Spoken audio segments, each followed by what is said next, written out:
Hi, Julie. Hi, Julie. So we're here to talk about weaving wisdom, and Yes, we're both really excited about it. So, very excited. yeah. So we were talking about orienting ourselves and kind of what would we like folks to walk away or dance and hop and play away from this weekend with. What would you say? What's the flavor? I so my experience of five rhythms is that it gives me more ability to feel and have more capacity and be more resourced in lots of Mm. ways. And that's what I hope to be able to provide people because I feel like these times that we're living in, the more that we can increase capacity, is really crucial skills, ninja level skills. I would love some more ninja level skills. Yeah. We all need them. Yeah, we all need them. Yeah, I think from my end, I'm really looking forward to this kind of traveling back and forth that we'll be doing between the Five Rhythms Mhm. movement and soul collage practice, which I also think of as a really powerfully kind of resourcing way to access what we already know. Um, as you were just saying, it's really exciting that the space we're going to be working in has a dedicated dance floor and a dedicated collage floor. So we'll be able to kind of move Mhm. seamlessly between them. Yeah. Um, I feel like lineage is another piece of what we're looking at. You Mhm. know, you're coming into your own as a five rhythms teacher, and I'm coming into my own in soul collage and family constellations. And also just like, what does it mean to choose lineage and to feel connected and not like an isolated kind of swept away, lonely kind of person? Right. That, Right. yeah, to feel connected. And we're also going to be working with the elements. The five rhythms maps to the elements. The first rhythm is flowing, which is earth. The second rhythm is staccato, which is fire. The third rhythm is chaos, which is water. The fourth rhythm is lyrical, which is air. And the final fifth rhythm is stillness, which is ether. So, and I know that in Soul Collage, those elements weave through that practice too. Yeah, yeah, we'll be working with the elements as a way to orient ourselves to like what we actually physically are and how we belong.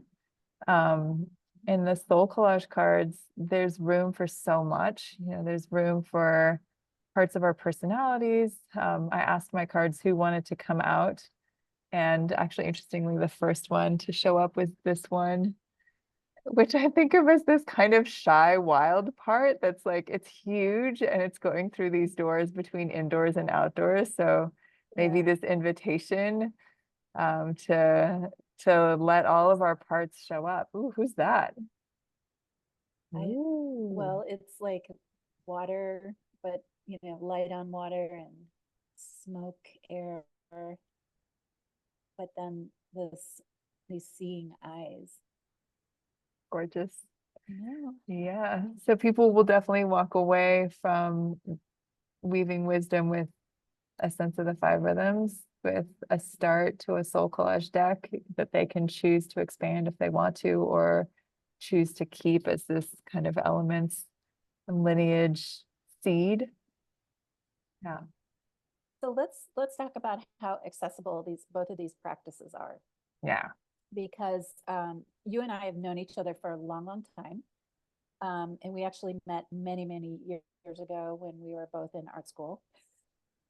So we are trained artists, but we've also pursued other methodologies that are really accessible to all kinds of people. So, and during the pandemic, I taught online and you came to my online classes, and then you held Soul Collage classes online, and I came to your classes. And so we had this beautiful little weaving of our worlds and dialogues. Yeah. Um, and you really think I'd done soul collage a little bit before that, but I got super interested after that. And what I love about soul collage is that literally all you need is scissors and a glue stick and some images from magazines or wherever Yeah. you get images from. Yeah. And it's such a childlike, um, you know, ability to just to play and make visuals, and then these visuals become these profound, meaningful messages.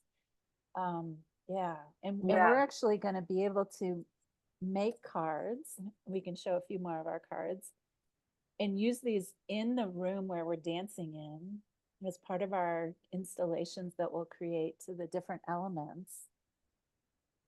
And Yeah. then talk about how these cards like become, you know, like intuitive tarot-ish messages for you. Well, yeah. So kind of in the same way that if you've done dance before that has choreography and you have a sense of like, ooh, I kind of like to move, and you're used to like there being steps that are dictated to you, the five rhythms are this like great big opening up of like, it doesn't matter if you were never great at Zumba because no, you're no longer having to like coordinate like your left and your right or anything like that. You're just listening deeply into your own body and letting yourself be guided. Same with the soul collage cards.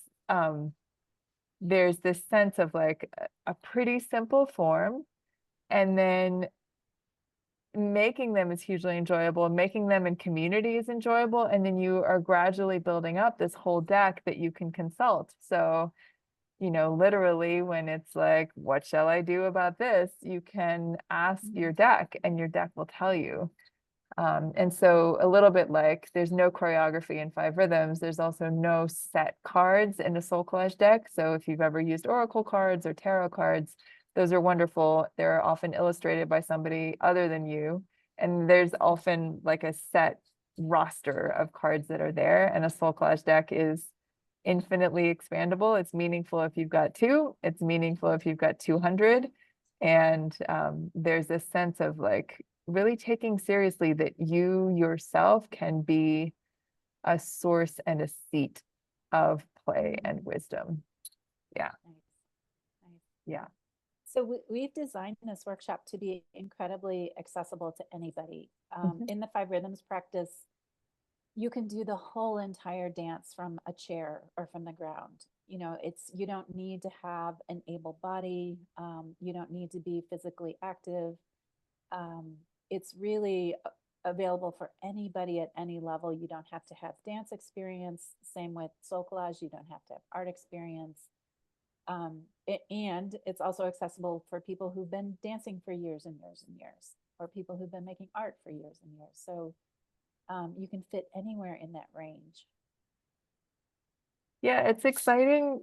It's exciting to me to see that. And it's also exciting that because this is a weekend, there are 2 nights and people can choose, to come from home. People can find an Airbnb, people can find a hotel room, people can stay with local folks, perhaps.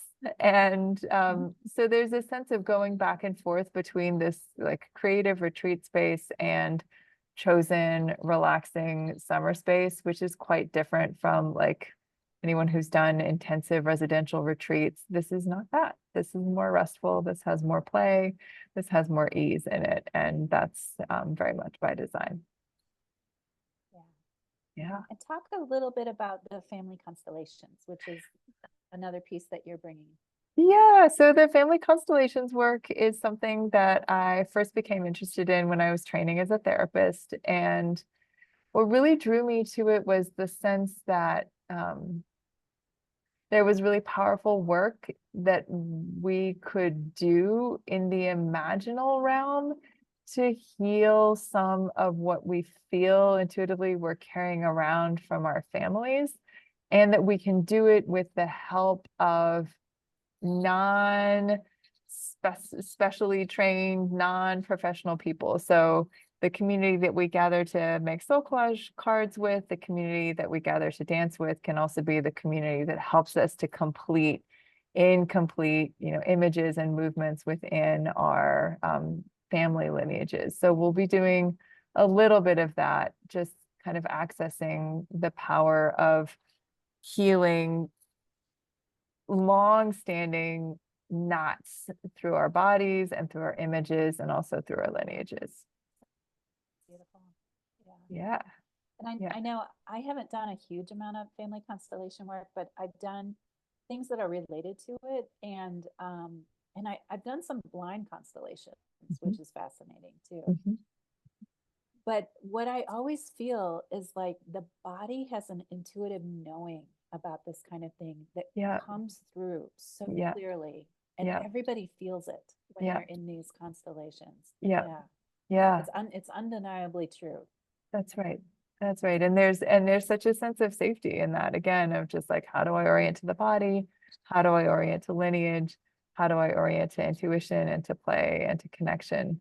All of which I think we really kind of desperately need right now, Yeah, in these times. Yeah. these times. Is there anything else that you want to say, Julie, before we say Um, goodbye to this just recording? that I'm so excited to collaborate with you because we've Yeah. been like talking about we need to do something for a couple of years now. Yeah. And Yeah. I was like, hey, what are you doing in August? Yeah. Yeah. Yeah. Me too. I'm And really we put excited to this be. together in about a week. We're like, bam, let's do it. Yeah, and so we're kind of calling on our workshop participants to also be like, damn, let's do it. So if you Yeah. have any questions for either of us, the page that we put out has a space to talk to Julie S. or Julie P. Yeah. And we really look forward to seeing you in the lovely wilds of Vermont in August. Yeah. I'm so excited. Yeah, we've already had a couple of people sign up. We've got other people interested. Yeah. So we've got lots of room for folks. Yeah. All right. Bye. See you in Vermont.